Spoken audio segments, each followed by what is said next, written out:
Welcome back to Capitol tonight. Over 100,000 migrants have made their way to New York City as states like Texas continue to transport them from the southern border north.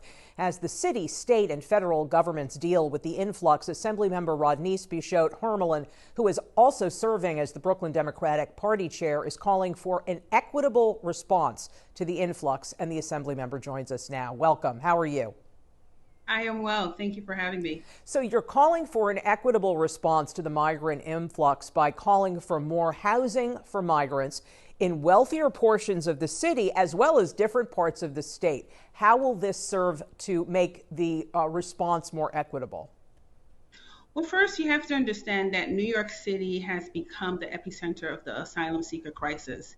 We're talking about pressures of populations, poverty, civil wars, and natural disasters. You have a lot of people who've been pushed all over the world to come to the United States, namely New York City. New York City has taken the brunt of this national crisis. Over 110,000 asylum seekers came.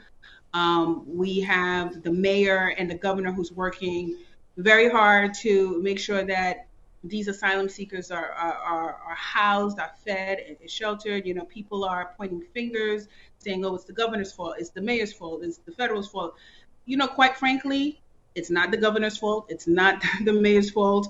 It's a crisis. We happen to be a sanctuary city, and it's an unprecedented event that's happening where we do need federal help. And there's a lot of factors that's beyond our control. I can tell you that Mayor Adams, who's been a staunch defender of the migrants, have been able to feed, shelter, and house, again, 59,000 asylum seekers. And if we continue, and he said that in his speech, that we don't have any more room. It is projected that the city will probably have to spend $12 billion on emergency shelters. So that's an issue. He has said that it is an issue. The problem, Assemblymember, is that many counties and localities, at least in upstate New York, are declaring states of emergency and figuratively sort of putting up stop signs saying that upstate counties have homeless crises too. How do you respond to that? Look, everywhere has homeless crises. The governor, who's another fighter for people of the state, she's a humanitarian chief, has already offered state-owned properties available to house thousands of asylum seekers.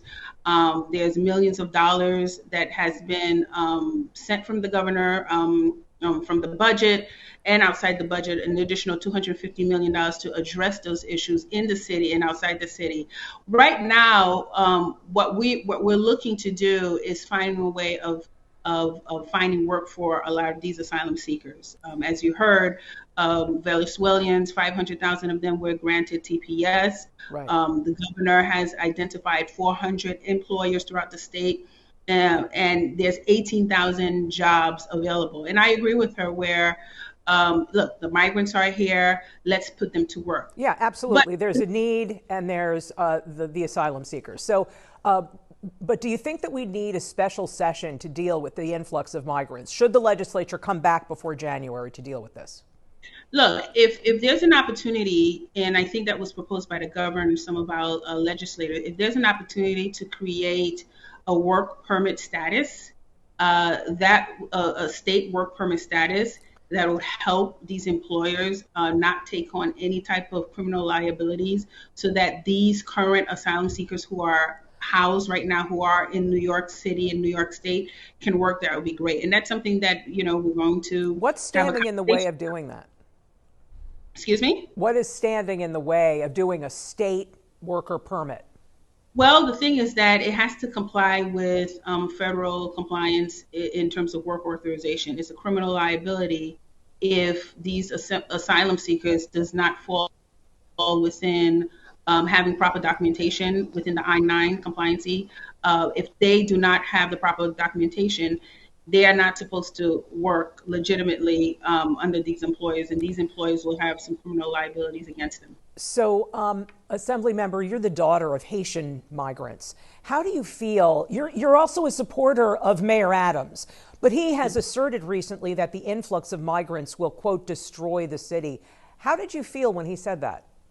Well, you know what? I felt that people took that out of context. I think he was talking about that it's going to definitely be an impact on budgetary, and it's going to take a lot of resources for a lot of other communities, in particular minority communities, low-income communities that are already exacerbated with shelters and are low in resources. So, I joined the mayor in asking for help, federal help. I'm also, as a Democratic Party leader, we have received a lot of requests from the Democratic Party members to say, look, there are other neighborhoods in Brooklyn that have no shelters.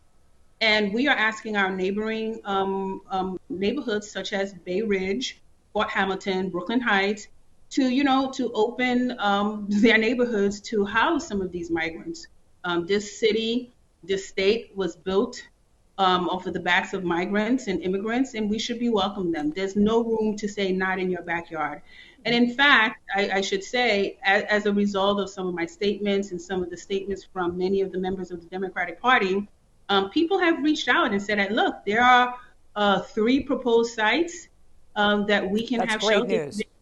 Great news. We are unfortunately out of time. Assemblymember Rodneyse Bichotte Hermelyn, I want to thank you for your time. Important stuff. Thank you so much.